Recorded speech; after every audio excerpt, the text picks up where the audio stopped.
Alright, today I'm going to show you some of the first improvements I've made to the 1935 Junior International album and share with you the first batch of stamps I've mounted on the pages. As I showed in the previous video, I made that dust jacket cover for it, but it had a plain white spine, so I decided to start there. I started by gathering up all those loose stamps that were in the pages and set them face down on the scanner and scanned them. And then I scanned my most favorite stamp in the world,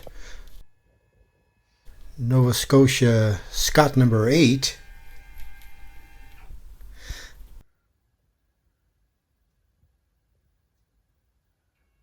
And I opened up both images in Paint Shop Pro video image editor.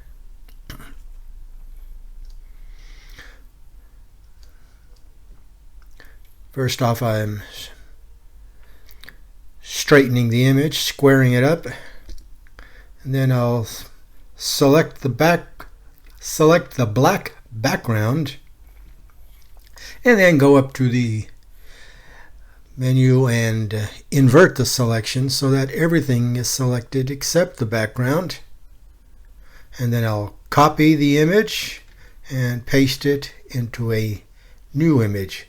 And now you see the background is gone.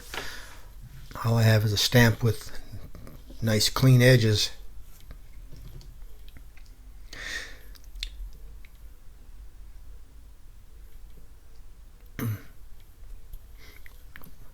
While that checkerboard pattern is actually transparent, it wouldn't matter pasting it onto the other image. I just want to get rid of it, get rid of all the excess so I can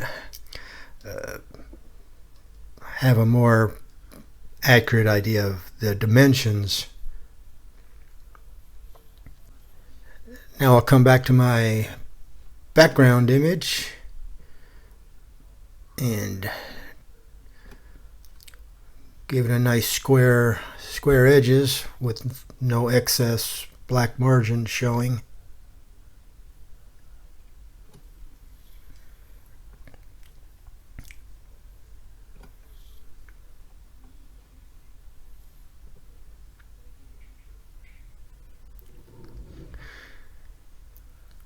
Now the spine of my stamp album is about 2.25–2.5 inches wide. So I'll resize the image so that it will print out to fit on the spine. And I'll do the same thing to Vicky over here.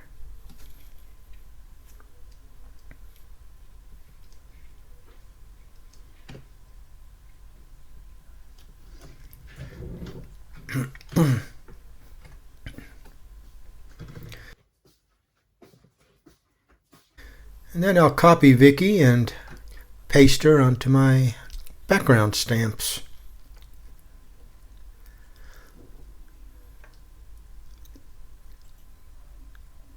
Save my work.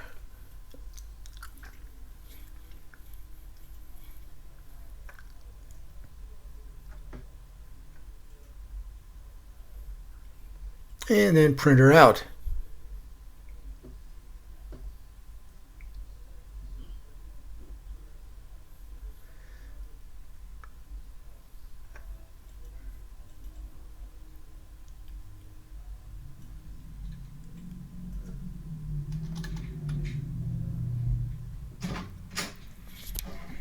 And here she comes. Now, truth be told, this first image, I messed up my calculations somewhere. It came out a little bit narrow, less than 2 inches wide. So I recalculated and reprinted, and here is the new one here.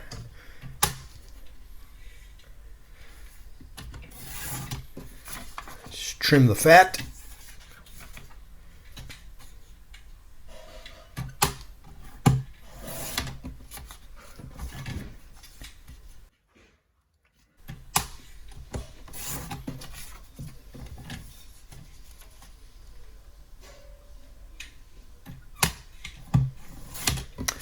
A little bit of white showing.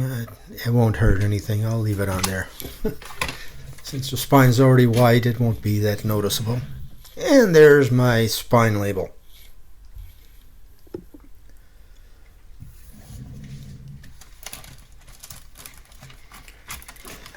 Let me unstick my cover so I can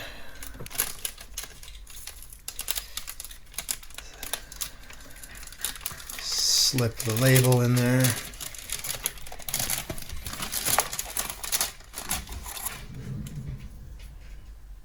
And I'm using Elmer's spray adhesive.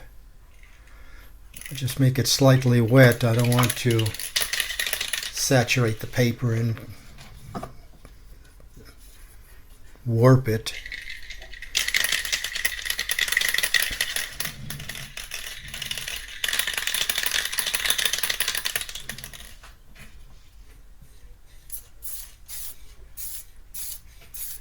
And just enough to make it sticky.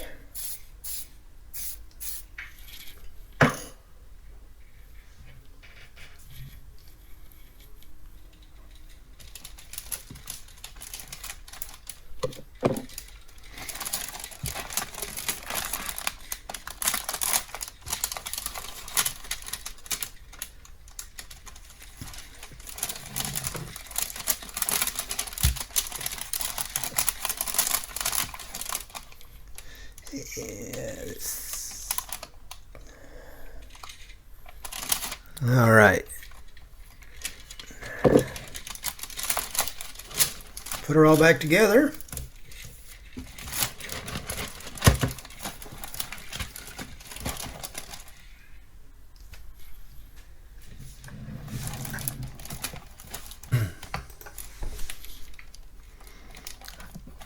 I'm not putting it all, inside the flaps. I just want to give you an idea of what it looks like. And there it is. So I'll take the cover back off because I have one more operation here. As you recall, the end paper is loose from the front board.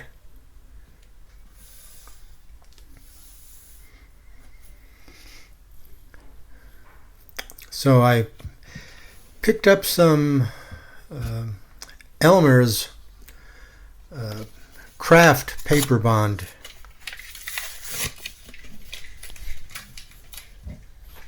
And I borrowed a chopstick.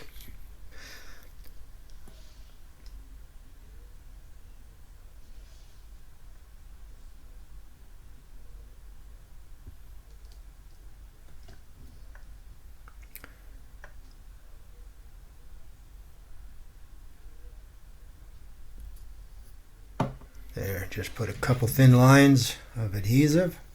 Open the cover and just spread that adhesive around on the board and on the end paper.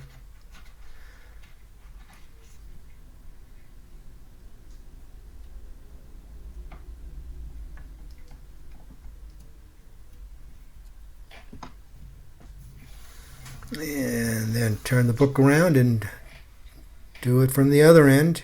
Same thing.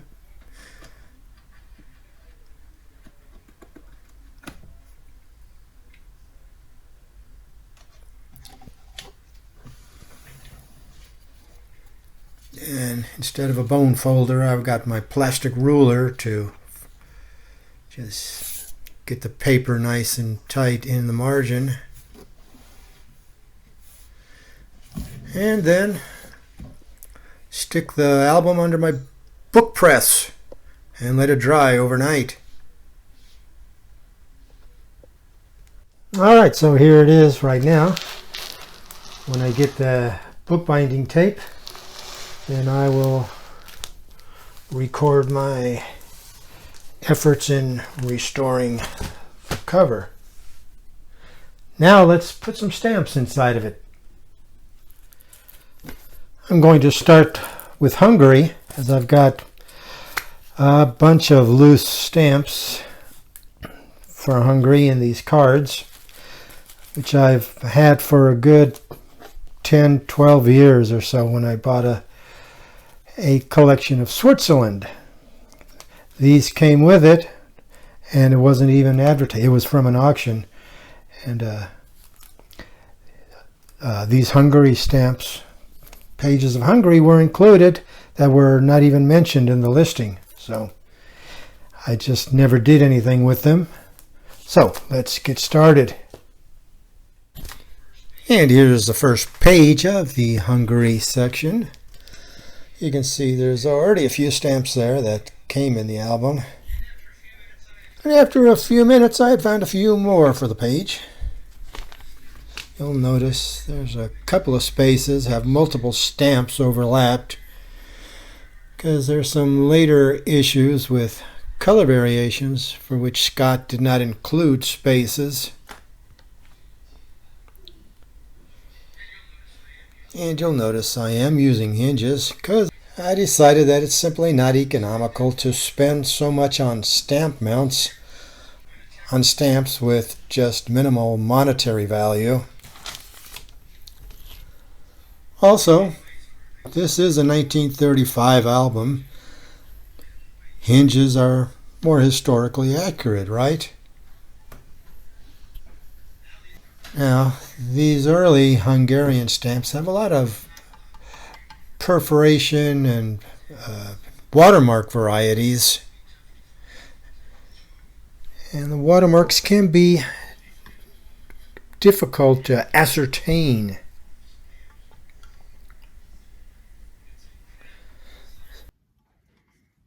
I think I got this one figured out. So I will stick this right here. All right, and that's it for this page. Moving on. On the next page, we've got a few more stamps already pre-installed. First thing here is to remove this one, which is a total piece of garbage.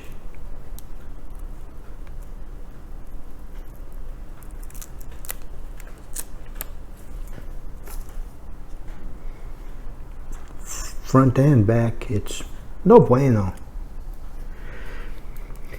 And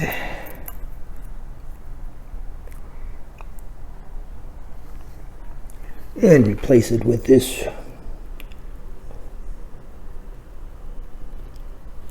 marginally better looking one.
And I think I'll call it a day right there. I've got a lot more to go, but it takes time to look them all up in the catalog and find out what I have, find out where they go, and I need to get this episode out. So, anyways, I got 70 mounted in this session, added to the 900 that are already in the book. That leaves me only 30,000 to go to fill it up. So stick around, got a lot more to go, and I hope you'll join me. And if you haven't done so yet, please come on over to my stamp forum called TED Talk Stamps, the forum. There's a link in the description box below. I'd love to see you all over there. So until next time, this is Ted the Talking Stamp Collector, wishing you all happy stamping.